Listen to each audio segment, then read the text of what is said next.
Hello বন্ধুরা, আমি দীপিকা। আজকে বানালাম শুক্তো।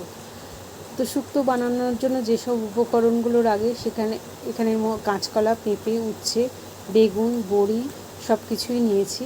নেওয়ার পর কড়াতে তেল গরম করে উচ্ছে, বড়ি, বেগুন, আলু সমস্ত লাল লাল করে ভেজে আলাদা সরিয়ে রেখেছি। রাখার পর সেই তেলেই 5 ফোড়ন, তেজপাতা, তেল দিয়ে সমস্ত সবজিগুলো, বাদবাকি যে সবজিগুলো ছিল সেই সবজিগুলো তুলে দিয়েছি। দেওয়ার পর একটা মিক্সির জারে কিছুটা পোস্ত, রাঁধুনি আর অল্প একটু সর্ষে নিয়ে ভালো করে একটা মিহি পেস্ট বানিয়ে নিয়েছি। বানিয়ে নেওয়ার পর সবজিগুলো যখন দেখছি খুব হালকা সেদ্ধ হয়ে গেছে, তো সেই মশলাটা আমি ঢেলে দিলাম।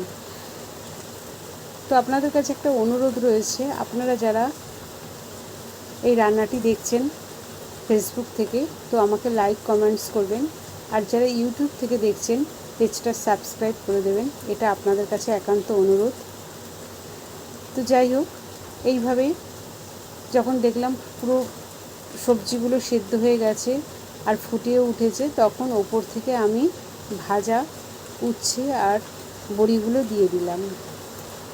দেওয়ার পর কিছুটা ঘি আর দুধ দিয়ে দিলাম, কারণ এগুলো দিলে শুক্তোর টেস্ট অনেক ভালো হয়।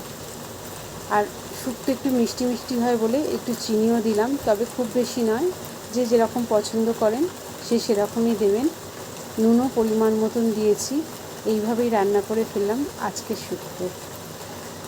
আপনারাও করুন, আমি তো আজকে করলাম। খেতে অত্যন্ত সুস্বাদু হয়। বাঙালি ঘরে, প্রতিটি বাঙালি ঘরেই এই রান্নাটা হয়।